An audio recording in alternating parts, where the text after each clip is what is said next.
The winter of 1940 had settled heavily over the countryside, draping the world in a soft, mournful silence. Chimneys smoked, church bells rang faintly in the distance, and the roads were lined with soldiers marching toward an uncertain tomorrow. In a faded stone cottage near the river lived Margaret Whitlow, a quiet young seamstress whose life had once been filled with laughter. Now she spent her days mending uniforms and her nights listening to the distant rumble of artillery that echoed across the hills. One afternoon, as the sky grew pale with early snow, a soldier arrived at her door. His name was Edward Clark, a gentle man with a shy smile and eyes that carried 1,000 unspoken stories. He had come not for mending, but for warmth. A place to sit, a cup of tea, a few minutes away from the cold. Margaret invited him in, her heart beating a little faster without reason.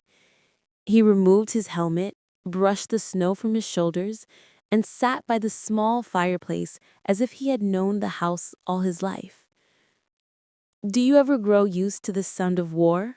she asked quietly. Edward shook his head. "No, but people like you make it bearable." Their conversations grew longer with each of his visits. He spoke of distant towns, of fields he hoped to walk again, of the little bakar he used to play. She told him about the river near her childhood home and how her mother used to braid her hair by the window. The world outside was crumbling, but inside that small cottage, a fragile warmth blossomed, the kind that dared to appear even when everything else seemed doomed. One gray morning, Edward stood at the doorway with a sealed letter in his hand. "I'm leaving at dawn," he said softly. Margaret felt the room tilt, as though the world had slipped beneath her feet. He handed her the letter.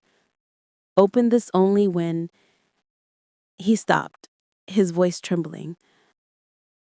"When the wind has reached you." She nodded, unable to speak. He touched her cheek gently, just once, like a man afraid the moment would break if he held it too long. Then he disappeared into the fog. Weeks passed. The cottage felt emptier. The sky seemed heavier. Every whisper of wind reminded her of the letter on her table. One gray morning, when the trees outside bent like grieving men, Margaret finally broke the seal. Inside were only a few words, written in the hurried script of a man who had no time left. "If the wind has reached you, I may not. But know this, my heart belonged to you long before I walked into your door." Tears blurred the ink. The storm howled, and for a moment, she believed she would never see him again. But fate, like the wind, moves in strange ways. The war dragged on. Seasons changed, and slowly hope began to return to the land.